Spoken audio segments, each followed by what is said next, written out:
என்ன வேணான்னு சொல்லி தூக்கி போட்டு போனவ தானே நீ? என்ன பெரிய பணக்காரன் நினச்சி லவ் பண்ணாங்க. நான் பணக்காரன் இல்லைன்னு தெரிஞ்சதும் குப்பையை தூக்கி போடுற மாதிரி தூக்கி போட்டு போயிட்டாங்க.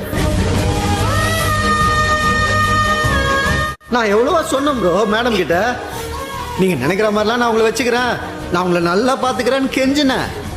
டே நீ வேஸ்ட்டுடா, உனக்கெல்லாம் லவ் பண்ண தகுதியே இல்லைன்னு நடு ரோட்டில் நிற்க வச்சு 1000 ரூபாவை கையில் கொடுத்து அனுப்பிச்சாங்க ப்ரோ. இப்படிதான் நீ நான் வாழணும்னு நினைக்கிற வாழ்க்கைய உன்னால எப்பவுமே கொடுக்கவே முடியாது கார்த்தி. புரிஞ்சுதா? இந்தா, டீசல் போட்டு வீடு போய் சேர். இப்போ நான் லைஃப்பை ரியலைஸ் பண்ணிட்டேன்.